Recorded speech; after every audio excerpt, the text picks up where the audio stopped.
Hey guys, I know it's been a while since I made a tutorial video. Thought it was about time to actually make this one. Quick heads up, I've actually made a couple of tutorial videos that I didn't release. Not because I didn't want to or thought they were bad, it's because my hard drive actually failed, one of them anyway, before I could upload them. I was going to upload a bunch at a time, and unfortunately that was not able to happen. So anyway, here we are.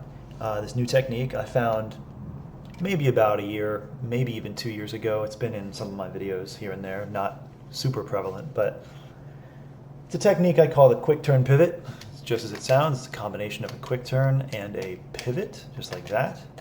And done together, you can do them in combos. It actually doesn't break your combo, and that's actually something new as of about an update or two ago. It used to break your combo, and now it doesn't. You can actually do multiple of them in combos, even though it seems to be more difficult to do them while you're in a combo. Maybe that's just nerves. I'm not sure what that is, but yeah, so they're pretty cool. It's not as flashy as anything like a boost plan or anything like that, but I think it's pretty cool. And I think as more abilities and maneuvers get added to THUGPro, this might become even more useful. So we'll see about that. Anyway, what this is, like I said, is the combination of a quick turn, which I have set to down R1. You can also set it to down R1. And what that is here is, it's called a power slide. I'm not exactly sure that's the correct word, but whatever. We're just going to go with that, power slide. I think the word quick turn actually sounds better. And I'm pretty sure, if anything, I think that's a power slide. I think it's like moving snowboarding, but maybe I'm wrong. Anyway, you're going to want to set your power slide or quick turn to down R1 or down R1. That works just as well. And if you're on keyboard or Xbox controller, it's down right spin, or down right bumper, down I think keypad 9 is the default. I'm not exactly sure, but I'm sure there's an easy equivalent. I'm pretty sure it shows up for you when you use the corresponding preset. So anyway, don't use these. I've tried R1 times 2. I've tried down R2. I've tried down R2.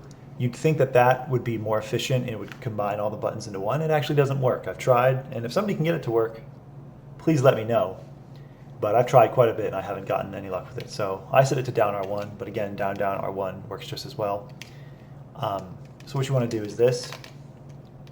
I actually wrote it down so I can just give you a succinct input by input sequence. Let me bring that up.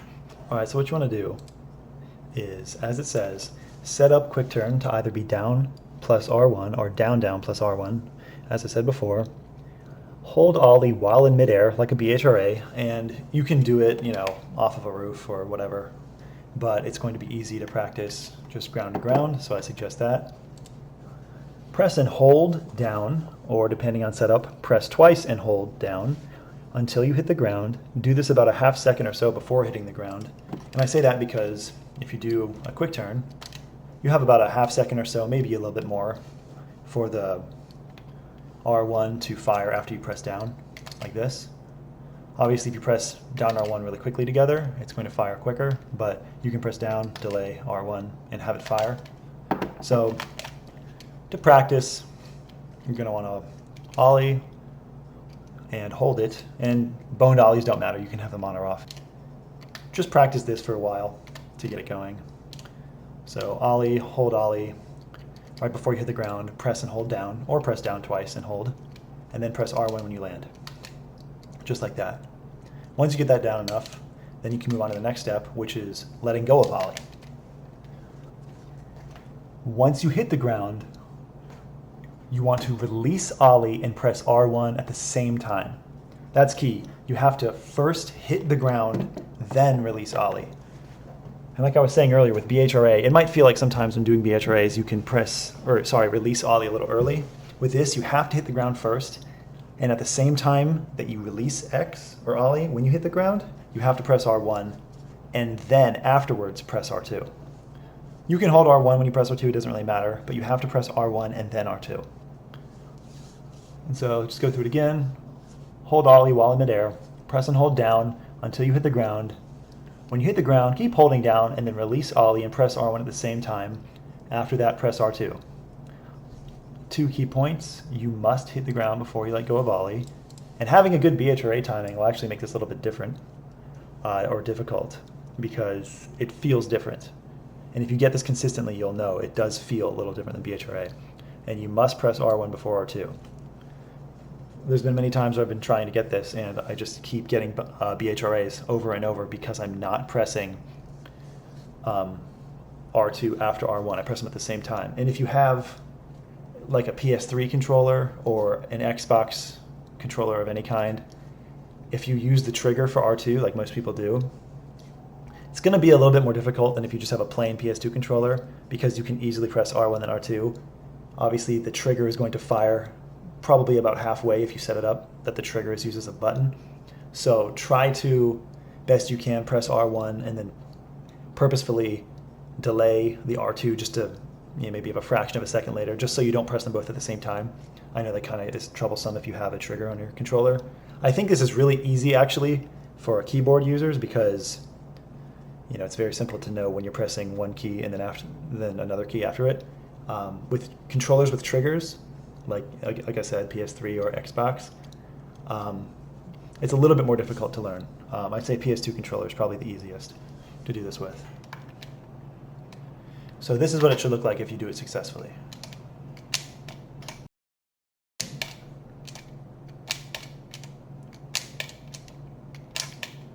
And sometimes you'll mess it up just like that at the end there.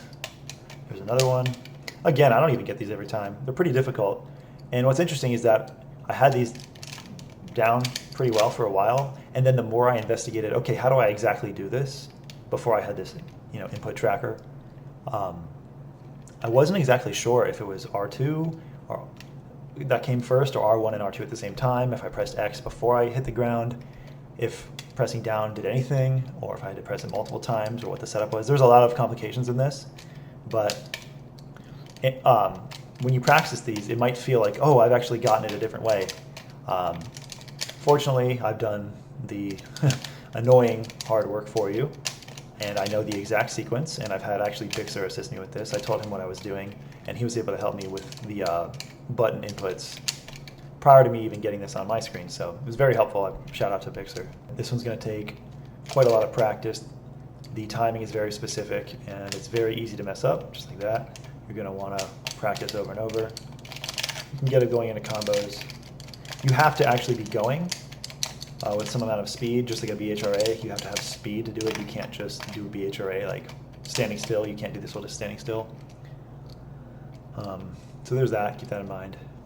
Yeah. I'll leave the write-up that I made of this in the description below the video. This basically has it exactly right. If you have any other questions, let me know. It's pretty tough. I suggest practicing quite a bit and maybe getting it once or twice before you have any questions. See if I can get 2 in a row here. Oh, there we go. So yeah, give it some time. You'll learn it. I got more tutorials to make as well. Actually found quite a bit of techniques recently, so stay tuned for that. And yeah, I'll see you guys later.